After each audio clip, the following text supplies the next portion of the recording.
Nagbukas ang pelikula sa isang lalaking nagngangalang Ian na nagmamaneho sa malayong kagubatan. Pagdating sa pasukan, tiningnan niya ang cellphone niya na maraming missed calls. Saglit na nag-isip si Ian ngunit kalaunan ay inipon ang kanyang mga gamit at nagtungo sa loob ng gubat na naglalakad. Nandito pala siya para mamundok ng mag-isa, marahil para makapag-isip ng mabuti. Dahan-dahan siyang dumaan sa masukal na kagubatan at paminsan-minsan ay tumitigil para titigan ang mga bagay-bagay. Malinaw na si Ian ay hindi sanay mamundok dahil siya ay napagod sa loob lamang ng unang 10 minuto. Bukod dito, nakasuot siya ng panlamig at maong, nakakaibang pagpili para sa ganoong okasyon. Hindi rin nagdala ng kahit anong medyas na pangproteksyon si Ian at ngayon ay puno ng masakit na pantal ang kanyang mga paa. Sa kabila nito, nagtiyaga siya at nagpatuloy sa kanyang paglalakbay. Nang makarating sa malayo, nakita ni Ian sa di kalayuan ang mag-asawang namumundok din tulad niya. Mukhang kumukuha sila ng mga larawan at nagsasaya. Nakapagtataka na labis siyang nabalisa at nagpa siya siyang maghintay hanggang mawala sila. Si Ian pala ay napaka-introvert na ayaw sa pakikisalamuha sa ibang tao. Nang mapagod siya sa paghihintay, lumihis siya ng landas at tumakbo palayo bago nila siya makita. Pagkaraan ng ilang sandali, nagpa siya si Ian na magpahinga para magmeryenda saglit. Ngunit pag-upo pa lang niya ay binulaga siya ng isa pang namumundok na nagngangalang Nikki. Mukhang napakadaldal ng lalaking ito at ang dami niyang tanong kay Ian. Masyadong kinakabahan ang huli para sagutin ang alinman sa tanong niya, ngunit walang tigil si Nikki. Patuloy siyang nagdadaldal tungkol sa mga walang kabuluhang bagay at gumagawa ng mga nakakaasiwang biro. Sa huli, iminungkahi ni Nikki na sabay silang maglakad hanggang sa makarating sila sa talon. Desperado si Ian na umalis mag-isa, ngunit kahit papaano ay nakumbinsi siya ni Nikki tungkol dito. Pinauna din niya si Ian para hindi siya tumakas. Sa paglalakbay, patuloy na nagsasalita si Nikki kahit na hindi siya nakakatanggap ng maraming tugon. Ang tanging alam niyang impormasyon tungkol kay Ian ay ang kanyang pangalan at ang katotohanang siya ay dating nagmamay-ari ng isang negosyo. Pagkatapos ng ilang oras na paglalakad, si Ian na pagod na ay nagsabing gusto niyang umihi. Ngunit sa halip na hayaan siyang gawin ito sa medyo malayong lugar, lumingon na lamang si Nikki sa kabilang direksyon. Nagpatuloy ang dalawa sa kanilang paglalakbay hanggang sa tuluyang makarating sa isang kubo sa gitna ng kakahuyan. Natagpuan nila doon ang kaninang mag-asawa, si Monica at Austin, na patungo din sa talon. Nang gabing iyon, sinubukan ni Ian na magluto ng karne sa kusina nang magpakita si Nikki. Sa sobrang pagkabalisa niya ay inalis niya ang karne mula sa kalan kahit na ito ay hilaw pa. Pagkatapos ay sinubukan niyang umalis, ngunit sinabihan siya ni Nikki na lutuin ito ng maayos. Si Ian ay sumunod at ibinalik ang karne, ngunit siya ay nag-ambala kaya't nasunog niya ang kalan. Sa kabutihang palad, sina Nikki at Monica ay naroon upang tumulong at pinatay ang apoy. Sa resulta ng insidenteng ito, kinuha ng nahihiyang si Ian ang kanyang gamit at tahimik na lumabas ng cabin. Ngunit nang makalayo siya, may namataan siya sa di kalayuan. Ikinatakot niya ito ng matindi kaya agad siyang tumalikod at bumalik sa cabin. Pagkatapos ay nakipag-usap siya kay Austin na mukhang mas maunawain at mahinahon. Sa umaga habang nag-aalmusal si Ian, nilapitan siya ni Nikki para makipag-usap. Sa kabila ng nangyari kagabi, mukhang hindi naman siya galit. Inihayag ni Nikki na siya ang naglinis ng lahat ng nasunog na hugasin nang walang anumang reklamo. Pagkatapos ay ipinaalam niya kay Ian na silang apat ay magiging magkasama sa paglalakad. Sinubukan ng balisang Ian na umalis mag-isa, ngunit nakuha ni Nikki ang kanyang tiwala sa pamamagitan ng pagbibigay sa kanya ng bagong pares ng medyas para sa pamumundok. Sabay-sabay na umalis ang grupo mula sa cabin na nagkukwento at nagbibiruan. Ang tanging hindi sumasali sa usapan ay si Ian syempre. Nang umupo sila para sa tanghalian maya-maya, isiniwalat ni Austin na nakakita sila ng patay na hayop noong nakaraang araw. Ito ay pinatay ng marahas, kaya nagtataka siya kung anong hayop ang makakagawa nito. Hindi ito pinapansin ni Nikki, ngunit naiwan si Ian sa malalim na pag-iisip. Ang pag-uusap pagkatapos ay lumipat sa mga relasyon at si Ian ay tinanong kung siya ay may asawa. Sinubukan niyang iwasan ang tanong, ngunit pinilit siya ng iba para sa isang sagot. Sa kalaunan, isiniwalat ni Ian na mayroon siyang asawa ngunit hiwalay na sila ngayon. Napagod sa interogasyon, pagkatapos nito ay tumungo siya sa loob ng kakahuyan upang umihi. Ngunit nang gagawin niya ito, nakita niya ang mga malalim na kalmat at dugo sa mga puno. Ito ay muling nagdulot sa kanya ng takot kaya agad siyang tumakbo pabalik sa grupo. Ang apat ay nagpatuloy sa kanilang paglalakbay at naglakad ng ilang oras nang walang pagkaantala. Sa isang punto, pakiramdam ng paranoid na si Ian ay parang may sumusunod sa kanila. Nang lumingon siya, may namataan siya sa di kalayuan na ikinagulat niya. Mabilis niyang tinawag ang iba at tinanong kung napansin din nila ito. Gayunpaman, kahit na pagkatapos itong tingnan ng mabuti, wala silang makita. Sa puntong ito, nalaman ng grupo na si Ian ay hindi sanay humarap sa mga tao at may problema. Ngunit ayaw nilang sumama ang loob niya kaya sinabi na lang nila na ito ay isang hayop lamang. Sinabi din ni Nikki na ito ay kambing na naligaw lamang. Makalipas ang ilang oras, dumating ang grupo sa isa pang cabin. Sa pagkakataong ito, nakakita sila ng 2 backpack sa loob, ngunit walang tao sa paligid. Si Ian gaya ng dati ay nag-aalala tungkol sa kanilang kinaroroonan ngunit ang iba ay hindi masyadong nag-iisip tungkol dito at nagsimulang magsaya sa paggigitara. Kinagabihan, nahirapang makatulog si Ian dahil sa kanyang pagkabalisa. Habang naglilibot siya, nilapitan siya ni Nikki para makipag-usap. Tinanong niya kung ayos lang si Ian dahil napaka-weirdo niya sa buong paglalakbay. Hinimok niya siyang magkwento, at sa wakas ay ibinunyag ng huli na pinanghihinaan siya ng loob dahil sa ilang personal na mga problema. Nalungkot si Nikki para sa kanya kaya inabutan niya ito ng pampatulog na agad namang ininom ni Ian.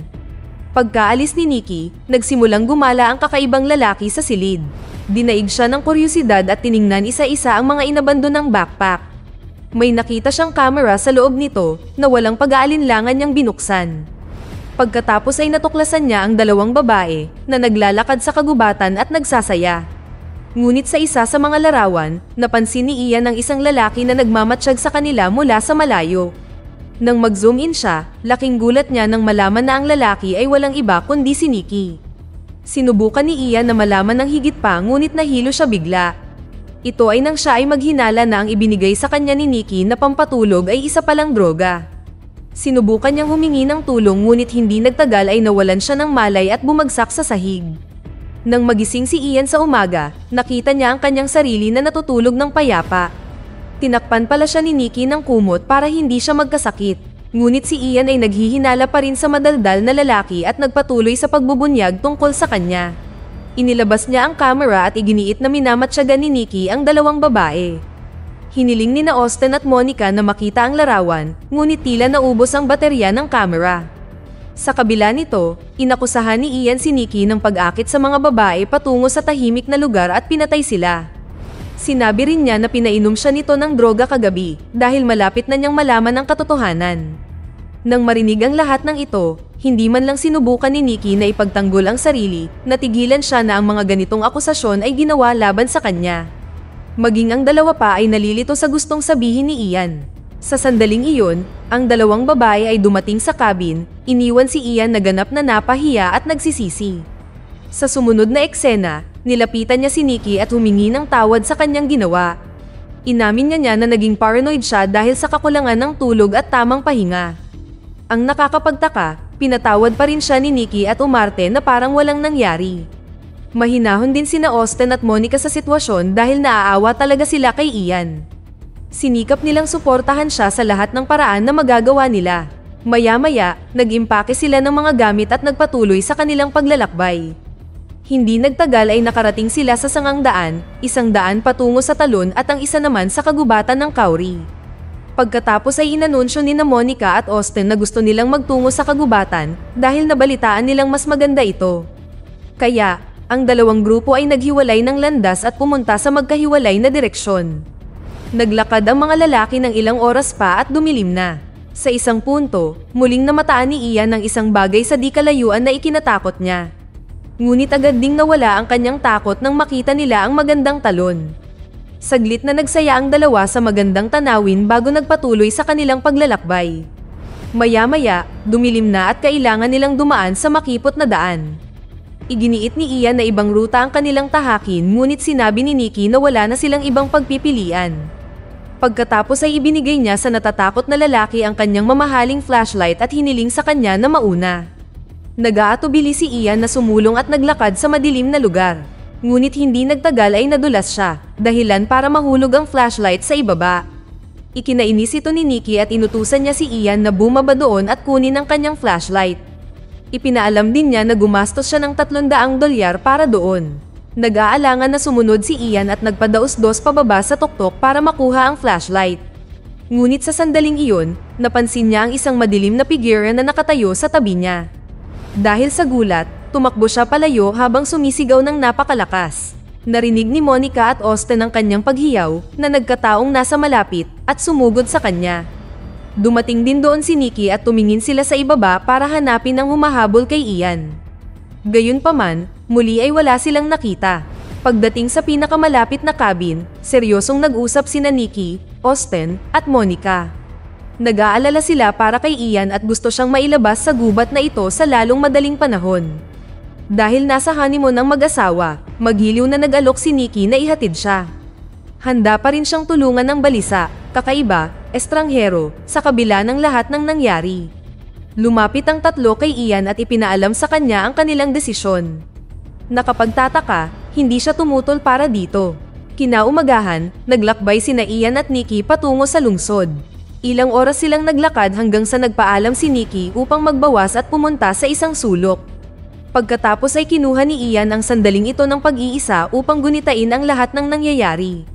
Ngunit habang malalim ang kanyang mga iniisip, napagtanto niyang hindi pa rin bumabalik si Nikki. Tinawag niya ito ngunit walang sumasagot. Dahan-dahang tumungo si Ian sa direksyon kung saan nagpunta ang kaibigan niya kanina. Ngunit sa lalong madaling panahon ay nakatagpo siya ng isang kakilakilabot na tanawin na labis niyang ikinagulat. Sa sumunod na eksena, tumakbo si Ian sa mag-asawa at ipinaalam sa kanila na ito ang pumatay kay Nikki. Siya ay sobrang takot na hindi niya maipaliwanag ang buong sitwasyon.